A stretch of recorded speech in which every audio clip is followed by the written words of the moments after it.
सांगितला, देव भक्त दोन्ही एक रूप झाले, मुळीच संचले जैसे तैसे. याचं नाव काला. देवाचं होऊन देवाची सेवा करणं याचं नाव काला आहे महाराज. आणि म्हणून असा काला आज होतोय. काला झाला की सप्ताह पूर्ण.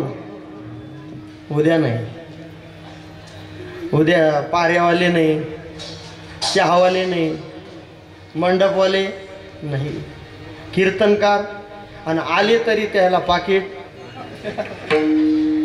7 दिवसातच मोठी मजा आहे. पुढे संपलं, फुल स्टॉप. गंगा सागराला मिळाली, फुल स्टॉप. समुद्रावर कळस चढला, फुल स्टॉप. सोन्याला अग्नीत तापवलं, फुल स्टॉप. ज्ञानोबराय सांगतात, देवळाच्या कामा कळसू परमगंगेशु सिंधू प्रवेशु, तेवी सुवर्ण शुद्धी कसू 16वा जैसा. संपलं महाराज. आणि काल्याच्या कीर्तनात कृष्णचरित्र, रामाचं नाही, नरसिंहाचं नाही, वामन भगवंताचं नाही, परशुरामाचं नाही, फक्त कृष्ण.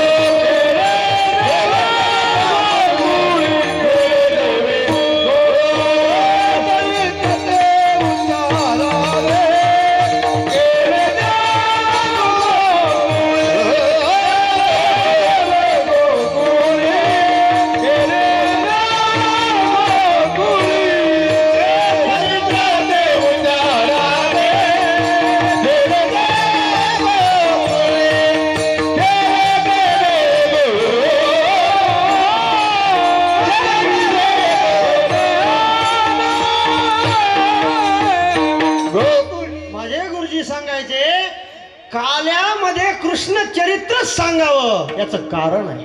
आमचे गुरुजी मारुती बाबा मोठा गोड अर्थ सांगायचे. अरे रामाच्या चरित्रामध्ये काला नाही. नरसिंह भगवान अवतार धारण केला, हिरण्यकशिपू फाडला.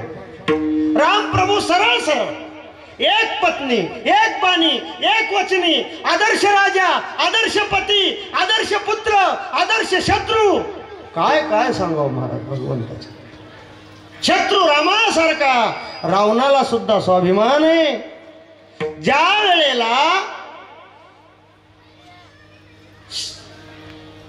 इंद्रजिताची पत्नी भावार्थ रामायणात विषय गेला, इंद्रजिताचा वध झाला आणि हात जाऊन पडला तिच्या दरवाजामध्ये.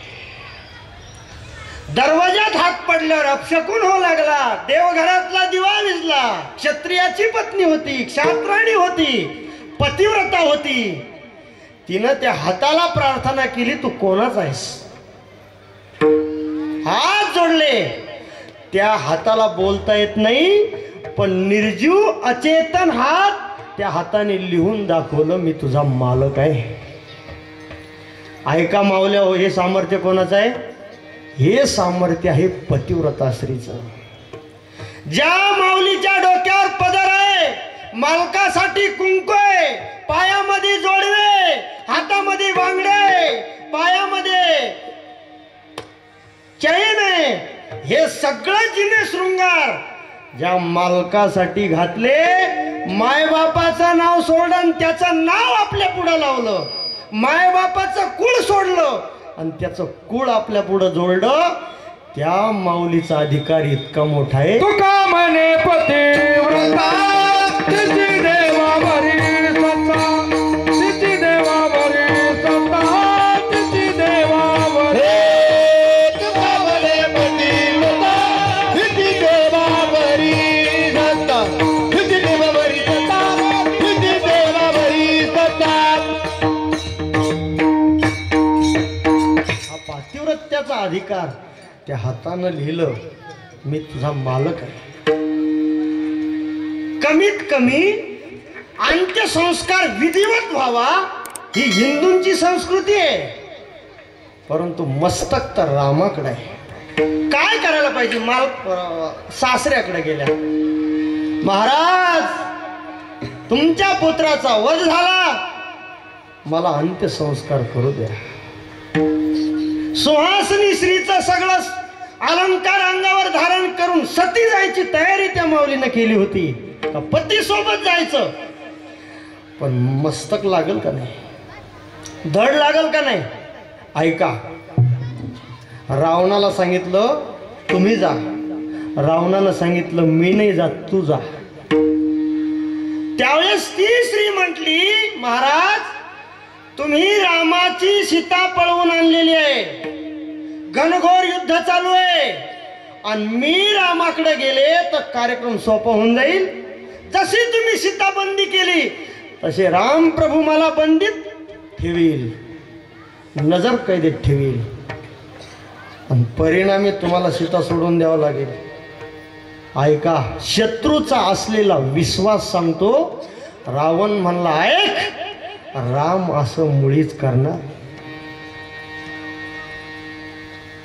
अरे राम हा राजा आहे, हा पातिव्रत्य असलेल्या स्त्रीचा सन्मान करणार आहे, आणि म्हणून रघुकुलाची मोठी परंपरा, थोर परंपरा, स्त्रीला स्त्रीच्या अंगावर कधी हात रामप्रभू घालणार नाही. उलट दिवा सणाला जशी लेकी बाळीची बोळवण केली जाते तशी तुझी बोळवण करून राम पाठवील. आता ऐका, इकडे लक्ष द्या. आता ऐका, हेच रामप्रभूने केलं. इंद्रजिताच्या पत्नीची ओटीमध्ये ते मस्तक टाकलं. पुढचा ऐका, तोच गुण रामप्रभूचा, तोच गुण आताच्या सत्य काळामध्ये सगळ्या महाराष्ट्रात, जगामध्ये ज्यांच्या नावानं उधो उधो चालला, तोच गुण ज्यांनी उचलला महाराज, त्यांचं नाव आहे छत्रपती शिवाजी महाराज. तोच गुण उचलला शिवाजी महाराजांनी. कल्याणच्या सुभेदाराची सून आणल्यावर शिवाजी राजाला तिच्यात आई दिसली आणि तिची बोळवण करून पाठवली. महाराज, हा रामाचा गुण आहे. नाही नाही, राम राज्य आहे. विठ्ठल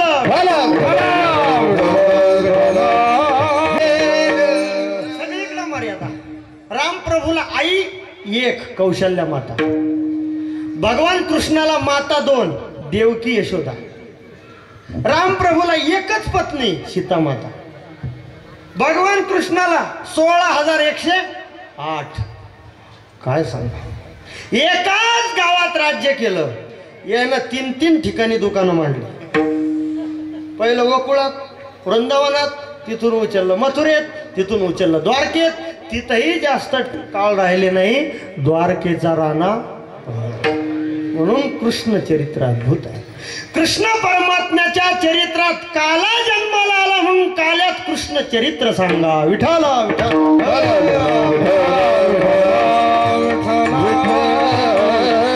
द्वापार युगामध्ये भगवंताने अंतिम चरणामध्ये अवतार धारण केला, आणि तो जो विग्रह परमात्म्याने धारण केला त्याच्या बाबतीमध्ये समाजाला कळणं शक्य नाही. अरे तुम्हाला आम्हाला सोडा, ब्रह्मादिकाला सुद्धा ते कळत नाही. अभंगाचं पहिलं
का नकळी खोड ते हे आकळ धरियेली. तुकोबराय म्हणतात त्या भगवान परमात्म्याच्या लीलाद्भूत आहे, कळणं शक्य नाही. देव कळत नाही महाराज. या जगामध्ये आपल्याला देव भेटला तरी समजत नाही, संत भेटले तरी समजत नाही. लक्षपूर्वक आहे का? एका बाईचा मालक संत होते, समजलं नाही. अरे जिजाबाईला शेवट लोक कळालं नाही तुकोबराय संत आहे. एकाची पत्नी संत होती, संत सखो कळालं नाही. संत मीरा, जनक राजा संत होते, प्रजेला समजले नाही. लक्षात ठेवा, संत समजणं कठीण आहे, संत भेटणं कठीण.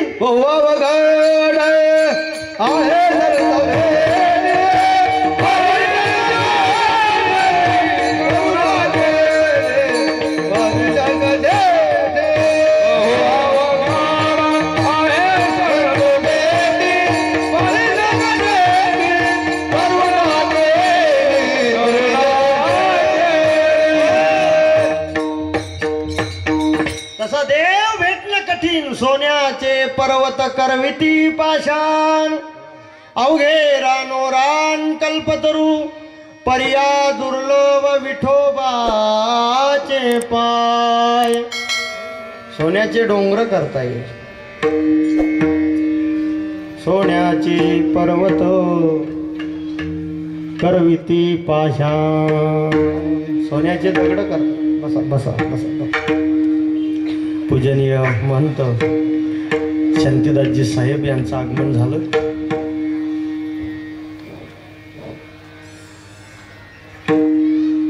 संत भेटणं कठीण आहे, समजणं कठीण आहे. तसा देव मिळणं कठीण, समजणं कठीण. सतत संयोग देवाचा ज्यांनी मानला त्यांना संत म्हणायचं.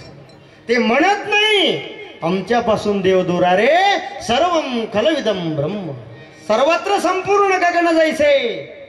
गवळणीचा भावही थोडा असा काहीच होता. आत हरी बाहेर हरी, हरीने घरी कुंडले, कहा पगडारू देखे हणेरा, देखे तो सब वही. ती गवळण म्हणते जिकडं तिकडं माझा भगवान आहे. अरे तिला दया दुधात सुद्धा तोच दिसला. गोविंद घ्या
तिला प्राप्त झाली होती. लक्षपूर्वक आहे का?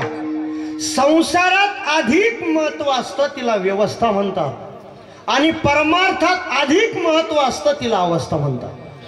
संसाराचा शेवट कसा होतो? दुःखात. कितीही मोठ्याचा संसार असू द्या, मरता मरता त्याला पश्चाताप होतो, नाग भानगडी केल्या गड्या. पण परमार्थ किती काही गरिबीत असू द्या, परमार्थाचा शेवट होतो प्रसादाने, पश्चातापाने. परमार्थाचा शेवट होतो गोड, शेवट तो भला माझा बहु. हसत हसत संतांनी मरणाला स्वीकारलं. समाज रडतोय, संत हसत होते. लक्षपूर्वक आहे.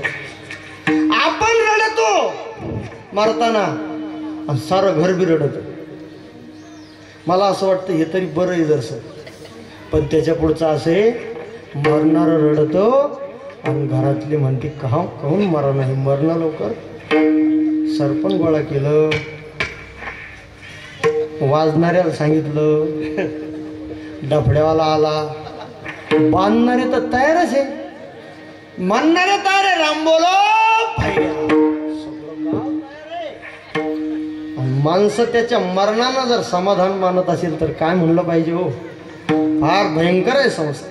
अरे धृतराष्ट्राचा मृत्यू कसा झाला माहिती का? चक्रवर्ती सम्राट धृतराष्ट्र आहे, पण जंगलामध्ये धृतराष्ट्र गेला. 100 पुत्र मेल्यानंतर पांडवाच्या भाकरीवर जगत होता. भीम म्हणायचं आहे म्हाताड्या, अरे आमच्या करता तो बरेच प्रयत्न केले पण शेवटी आमच्याच भाकरीवर जगतो ना. काय खाय कसं बरं वाटत आमका त्याला. पण ते लय धाडशी म्हातारं होत तरी खायचंच मारच ते. आणि मग काय विचारता, रात्र झाली आणि रात्री पश्चातापानं घर सोडलं. रडत रडत पत्नीने सुद्धा डोळ्यावर पट्टी बांधली होती. आणि किती मोठं भयंकर मरण आहे. चक्रवर्ती सम्राट राजाचा मायबाप जंगलात गेले, त्या जंगलाला आग लागली, होरपळून मरावं लागलं. राजाचं मरण सुखी का दुखी?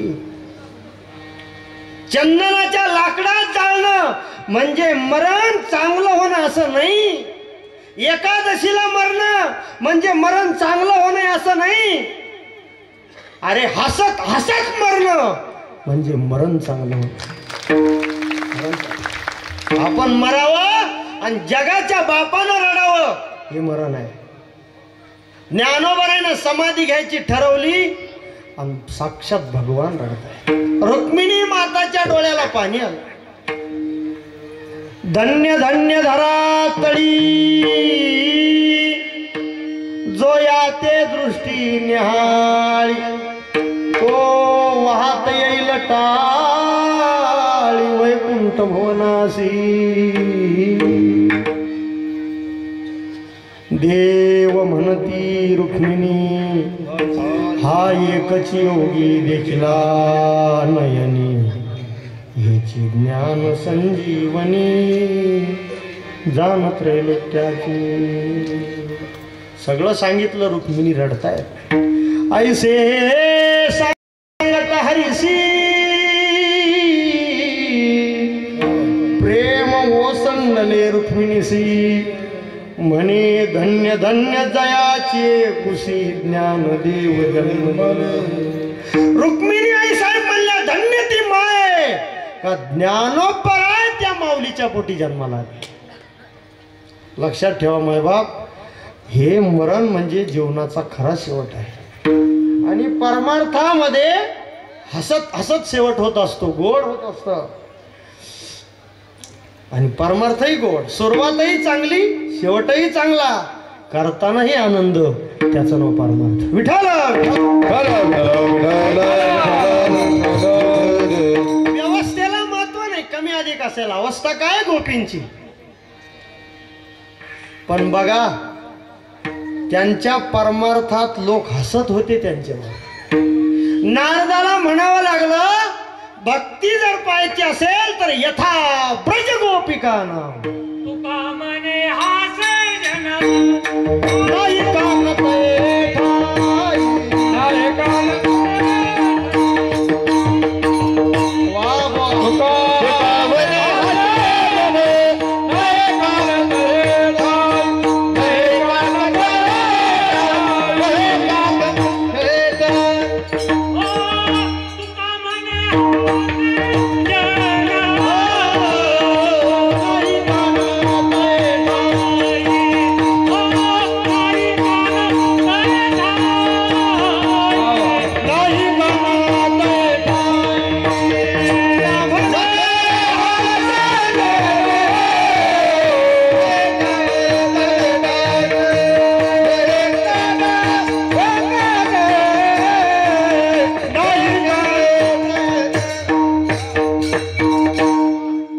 योग्य प्रमाण दिलं बरं, तुम्ही हसू नका.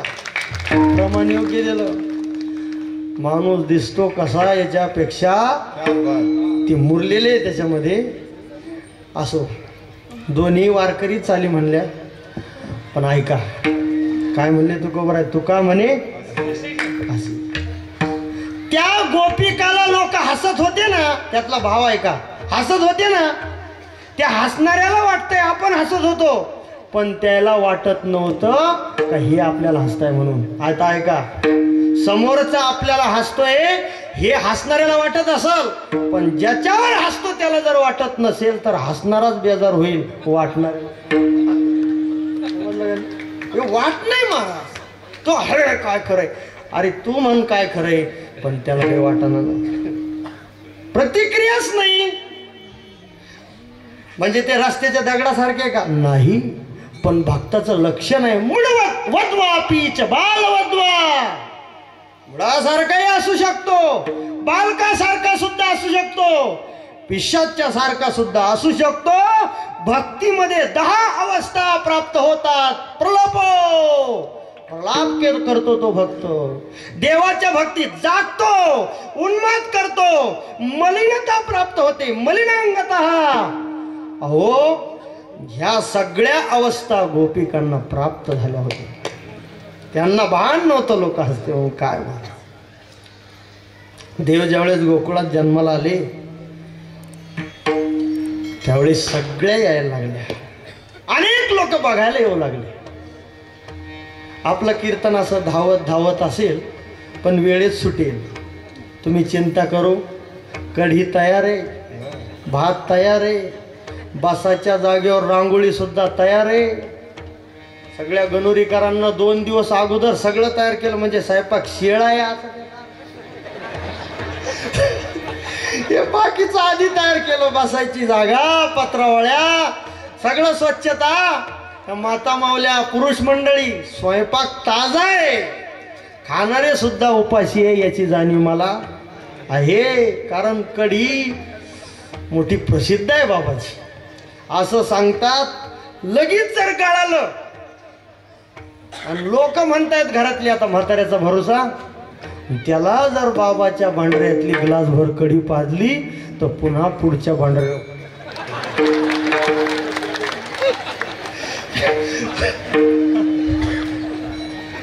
अनुभव आहे का नाही असा? प्रसाद आहे महाराज तो, पण साधा प्रसाद नाही ना. विठ्ठल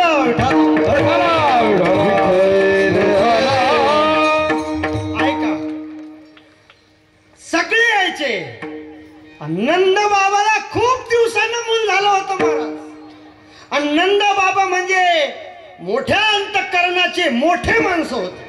हे पहा, मोठा माणूस असावा पण अंतःकरण सुद्धा कसं असावं. नाही तर जाळता जाळणं प्रॉपर्टी, पण त्याला जर म्हणलं सप्त्याचे वर देऊ ना भांडरा झाल्यावर, हा मन सुद्धा कसं लागतं, मोठं लागतं. अरे गरीबाचं घर लहान, वसरी मोठी.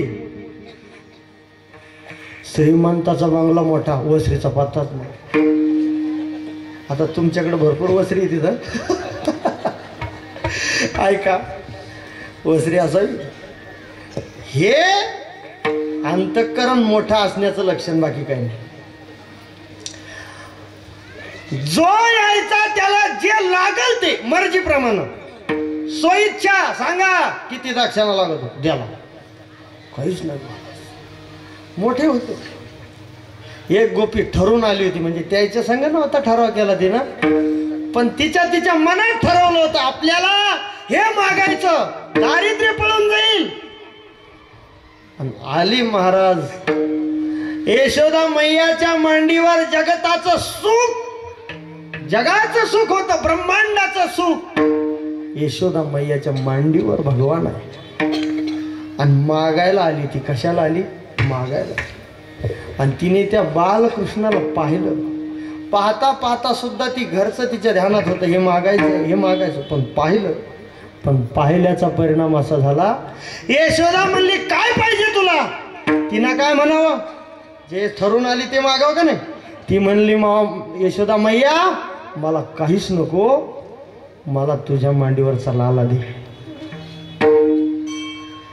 पाहिल्या वेद विठ्ठलावी बैसेगी जडू. भाव विभोर होत्या त्या गोपी, त्यांना भगवंताचा छंद लागलेला. म्हणून परमात्म्याने काय केलं बघा, त्याने आपले जे होते त्यांना सुद्धा मोहून टाकलं, जे परके होते त्यांना सुद्धा मोहून टाकलं, आणि जे ब्रह्म इंद्रादिक जे होते त्यांना सुद्धा मोहून टाकलं. 3 प्रकारची मोहिनी घातली. स्वजन मोहिनी माया, विमुख जन मोहिनी माया आणि स्वमोहिनी माया. जे आपले यशोदा माता आई आहे तिला सुद्धा मोहित केलं. देवाना खोली केली म्हणून हातात काठी घेतली. हाती घेव निया काठी, शिकविते जग जेठी, यमुनेची माती खासी काका. आई वाजवा. यमुनेची माती खासी काका. हरी तू खोड्या नको करू माझे बाबा, हरी तू खोड्या नको करू माझे बाबा, हरी तू खोड्या नको करू माझे बाबा, हरी तू खोड्या नको करू माझे बाबा, हरी तू खोड्या नको करू माझे बाबा, हरी तू खोड्या नको करू माझे बाबा. दाऊनिया दरिया तारी, बैसविला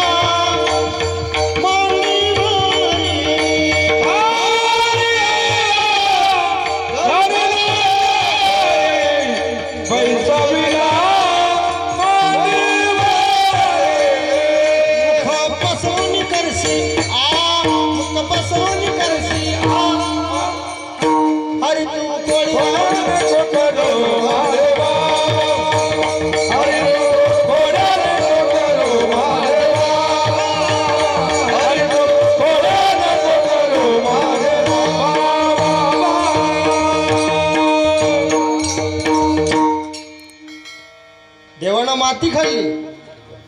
यशोदा मायाला राग आला, हातामध्ये काठी घेतली. अरे जगाचा बाप असला म्हणून काय झाला, काय त्या यशोदा मातेचं सौभाग्य, तिनं त्याला दाव्याला बांधलं. महाराज दरोनी खांबासी बांधिते, शिक्षा लाविते गोविंदा. काठी घेतली, मारायला उगारली. मारावया तिने उगारेली काठी, भुवने त्या पोटी 14 देखे. काठी उगारली, भगवंताने तोंड वासलं. यशोदे मैयाने बघितल्याबरोबर मी देव आहे हे समजलं ना, तर मग घोटाळा होईल. मला मातेचं वात्सल्य मिळणार नाही. लगेच आपली माया टाकली महाराज तिच्यावर. परिणाम काय झाला, परिणाम यशोदा मैयाला मोहित केलं. स्वजन मोही का माया. दुसरी आहे विमुख जन मोही का माया. ती पुतना आली मारण्याकरता. स्वरूप सुंदरा आली देवांगना. सुंदर होती, दिसायला चांगली, थाटमाट केलेला होता.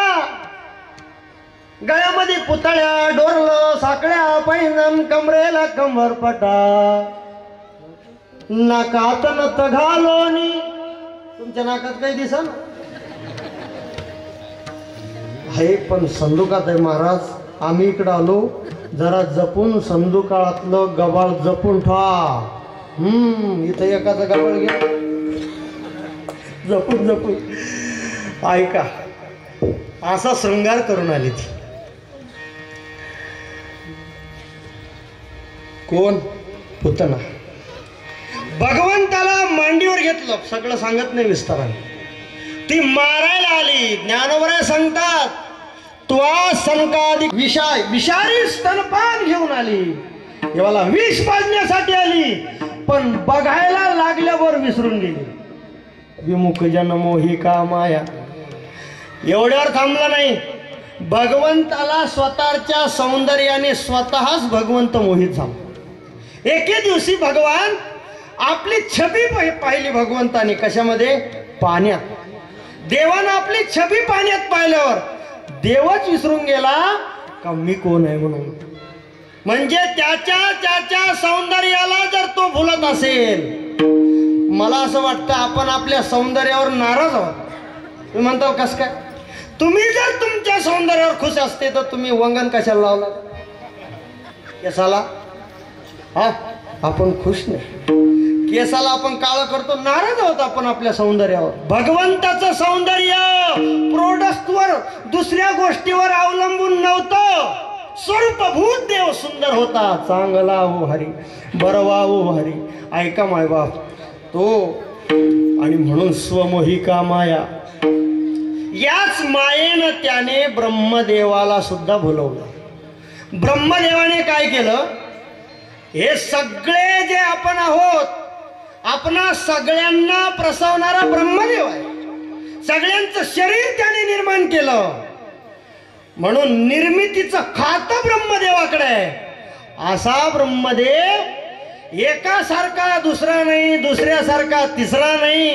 इतके माणसं बसले इथे, सगळे आपण सारखे दिसत नाही. कोणी काळ, कोणी गोर, कोणी उच्च, कोणी बुटक. न्यारे न्यारे देव असा कलाकार आहे. तो जोड्या अशा लावतो साहेब. लयच उच्चा माणूस असला का त्याला ठेंगणी ठुसकी बायको देतो. ठेंगणा ठुसका मालक असला का त्याला बायको त्याच्या डबल. म्हणजे हा 1.5 फुट आणि ती 3 फुटी. ती फरक आहे.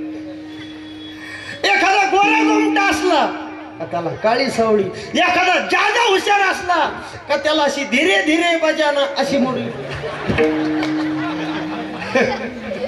काय महाराज अवघड. त्याची लीला त्यालाच कळेल. असा खेळतो येण्याची खेळावा. बघा, दोघं भाऊ आहे, एकाच वेळाला जन्माला आले. जुळे जुळे कसे जुळे. लोक म्हणते महाराज सारखेच दिसते. त्यांचे केस सुद्धा सारखे, त्यांचे डोळे सुद्धा सारखे, त्यांचं चालणं सुद्धा सारखं. पण त्यांच्या घरातला एक मेंबर असतो तो म्हणतो सगळं सारखं, पण यांच्यात थोडासा फरक आहे. म्हणले काय फरक आहे? फरक शरीरात नाही, दोघाच्या डोक्यात फरक आहे. एक अगदी हुशार, दुसऱ्याला 10 वेळा सांगितल्यावर ते म्हणतो फरक आहे का नाही? भगवंताची निर्मिती आहे ही. विठाला विठाला.